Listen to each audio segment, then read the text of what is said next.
Remarks of the President to the American Newspaper Publishers Association, Waldorf Astoria Hotel, New York City, April 27, 1961. Mr. Chairman, ladies and gentlemen, I appreciate very much your generous invitation to be here tonight. You bear heavy responsibilities these days, and an article I read some time ago reminded me of how particularly heavily the burdens of present-day events bear upon your profession. You may remember that in 1851, the New York Herald Tribune, under the sponsorship and publishing of Horace Greeley, employed as its London correspondent an obscure journalist by the name of Karl Marx. We are told that foreign correspondent Marx, stone broke, and with a family ill and undernourished, constantly appealed to Greeley and managing editor Charles Dana for an increase in his munificent salary of $5 per installment, a salary which he and Ingalls ungratefully labeled as the lousiest petty bourgeois cheating. But when all his financial appeals were refused, Marx looked around for other means of livelihood and fame, eventually terminating his relationship with the Tribune and devoting his talents full-time to the cause that would bequeath to the world the seeds of Leninism, Stalinism, revolution, and the Cold War. If only this capitalistic New York newspaper had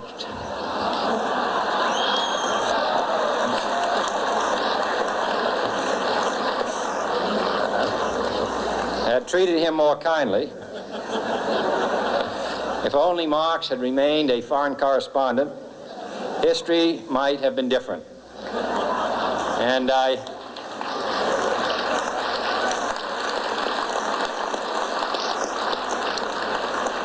hope all publishers will bear this lesson in mind the next time they receive a poverty-stricken appeal from a small increase in the expense account from an obscure newspaper man.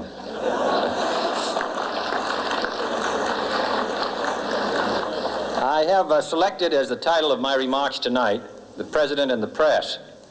Some may suggest that this would be more naturally worded, "The President versus the Press," but those are not my sentiments tonight.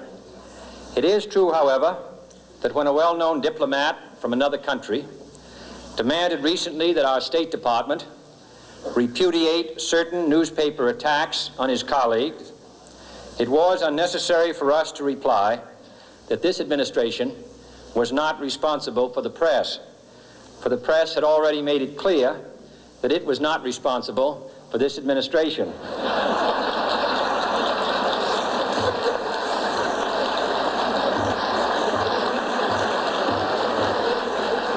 Nevertheless, my purpose here tonight is not to deliver the usual assault on the so-called one-party press. On the contrary, in recent months, I have rarely heard any complaints about political bias in the press, except from a few Republicans. Nor is it my purpose tonight to discuss or defend the televising of presidential press conferences. I think it is highly beneficial to have some 20 million Americans regularly sit in on these conferences to observe, if I may say so, the incisive, the intelligent, and the courteous qualities displayed by your Washington correspondents.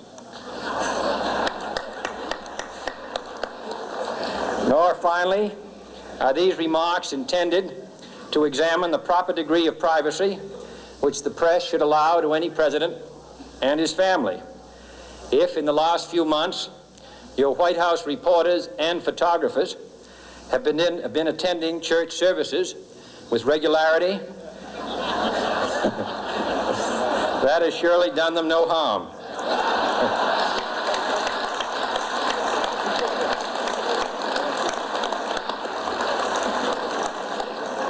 On the other hand, I realize that your staff and wire service photographers may be complaining that they do not enjoy the same green privileges the local golf courses, which they once did.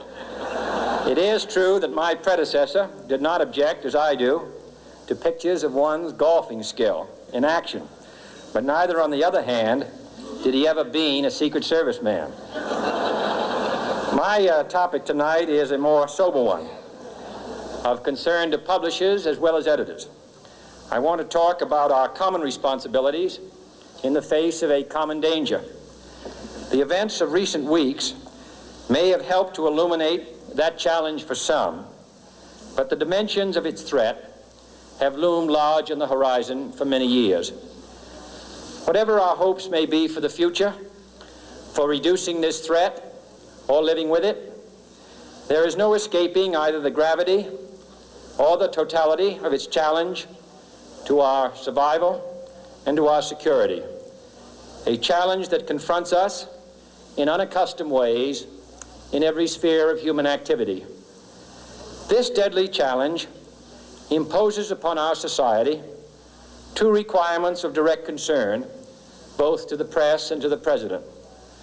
Two requirements that may seem almost contradictory in tone, but which must be reconciled and fulfilled if we are to meet this national peril. I refer first to the need for far greater public information, and second, to the need for far greater official secrecy.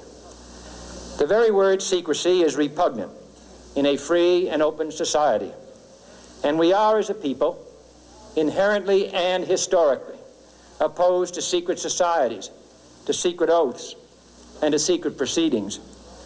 We decided long ago that the dangers of excessive and unwarranted concealment of pertinent facts far outweighed the dangers which are cited to justify it. Even today, there is little value in opposing the threat of a closed society by imitating its arbitrary restrictions. Even today, there is little value in ensuring the survival of our nation if our traditions do not survive with it. And there is very grave danger that an announced need for increased security will be seized upon by those anxious to expand its meaning to the very limits of official censorship and concealment. That I do not intend to permit to the extent that it's in my control. And no official of my administration, whether his rank is high or low, civilian or military, should interpret my words here tonight as an excuse to censor the news, to stifle dissent, to cover up our mistakes, or to withhold from the press and the public the facts they deserve to know. But I do ask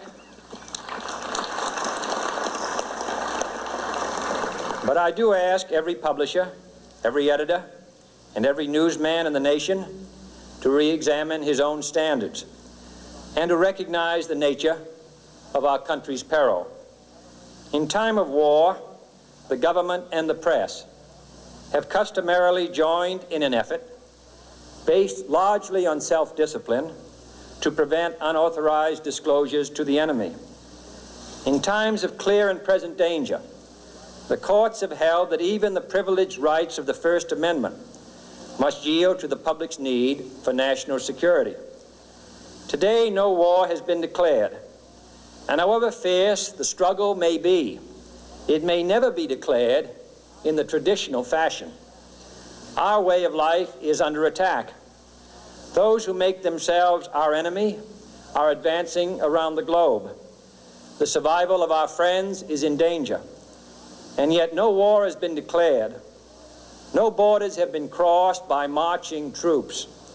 No missiles have been fired. If the press is awaiting a declaration of war before it imposes the self-discipline of combat conditions, then I can only say that no war ever posed a greater threat to our security. If you are awaiting a finding of clear and present danger, then I can only say that the danger has never been more clear, and its presence has never been more imminent.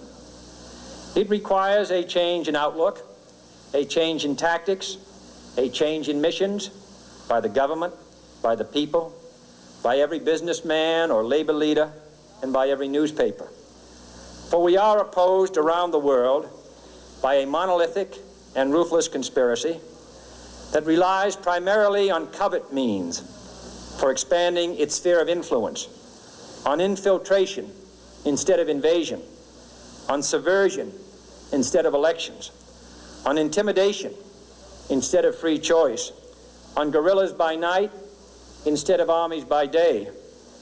It is a system which has conscripted vast human and material resources into the building of a tightly knit, highly efficient machine that combines military, diplomatic, intelligence, economic, scientific, and political operations.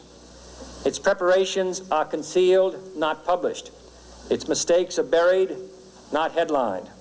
Its dissenters are silenced, not praised. No expenditure is questioned, no rumor is printed, no secret is revealed. It conducts the Cold War, in short, with a wartime discipline no democracy would ever hope or wish to match. Nevertheless, every democracy recognizes the necessary restraints of national security. And the question remains whether those restraints need to be more strictly observed if we are to oppose this kind of attack as well as outright invasion. For the facts of the matter are that this nation's foes have openly boasted of acquiring through our newspapers information they would otherwise hire agents to acquire through theft, bribery, or espionage. That details of this nation's covert preparations to counter the enemy's covert operations have been available to every newspaper reader, friend and foe alike.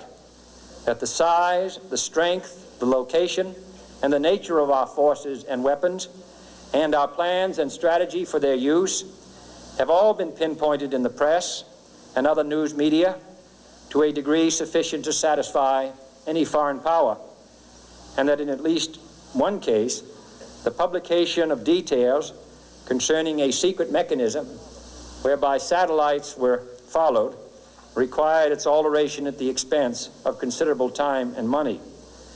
The newspapers which printed these stories were loyal, patriotic, responsible, and well-meaning. Had we been engaged in open warfare, they undoubtedly would not have published such items.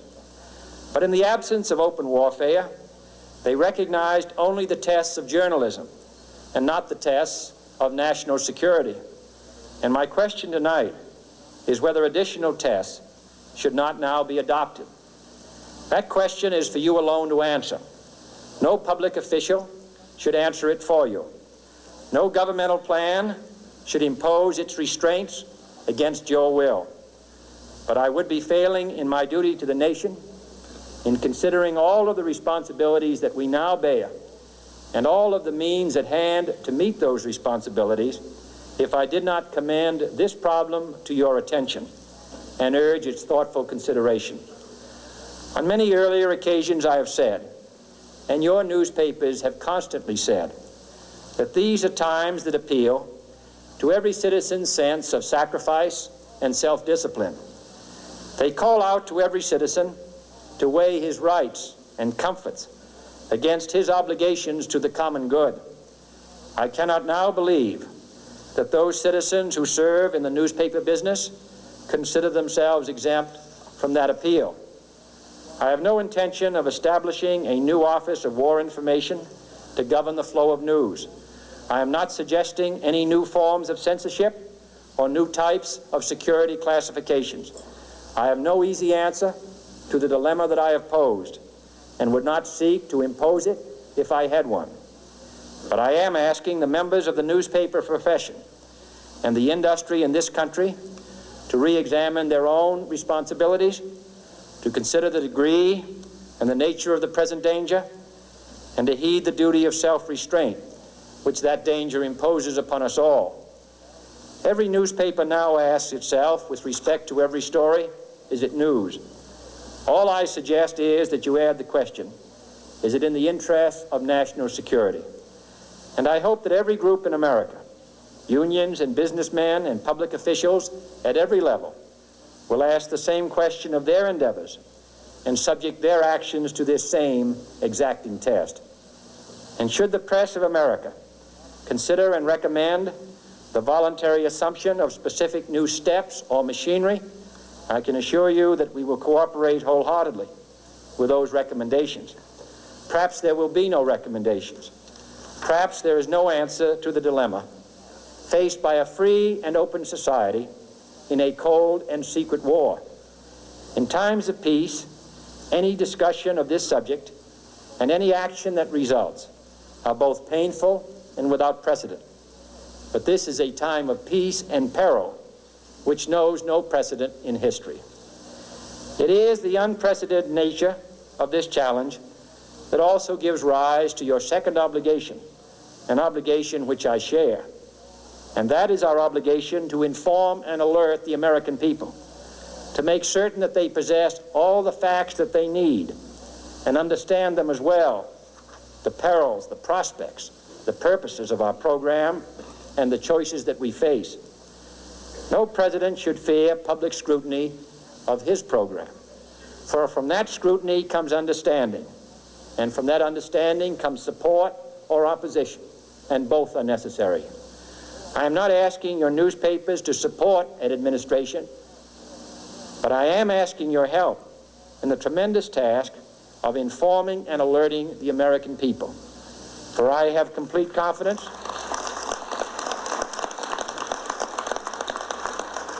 in the response and dedication of our citizens whenever they are fully informed. I not only could not stifle controversy among your readers, I welcome it. This administration intends to be candid about its errors. For as a wise man once said, an error doesn't become a mistake until you refuse to correct it. We intend to accept full responsibility for our errors, and we expect you to point them out when we miss them. Without debate, without criticism, no administration and no country can succeed, and no republic can survive. That is why the Athenian lawmaker Solon decreed it a crime for any citizen to shrink from controversy. And that is why our press was protected by the First Amendment, the only business in America specifically protected by the Constitution, not primarily to amuse and entertain, not to emphasize the trivial and the sentimental, not to simply give the public what it wants, but to inform, to arouse, to reflect, to state our dangers and our opportunities, to indicate our crises and our choices, to lead, mold, educate, and sometimes even anger public opinion. This means greater coverage and analysis of international news, for it is no longer far away and foreign, but close at hand and local. It means greater attention to improved understanding of the news, as well as improved transmission. And it means, finally, that government at all levels must meet its obligation to provide you with the fullest possible information outside the narrowest limits of national security, and we intend to do it. It was early in the 17th century that Francis Bacon remarked on three recent inventions already transforming the world: the compass, gunpowder, and the printing press. Now the links between the nations, first forged by the compass, have made us all citizens of the world, the hopes and threats of one becoming the hopes and threats of us all. In that one world's effort to live together, the evolution of gunpowder to its ultimate limit has warned mankind of the terrible consequences of failure. And so it is to the printing press, to the recorder of man's deeds, the keeper of his conscience, the courier of his news, that we look for strength and assistance, confident that with your help, man will be what he was born to be, free and independent.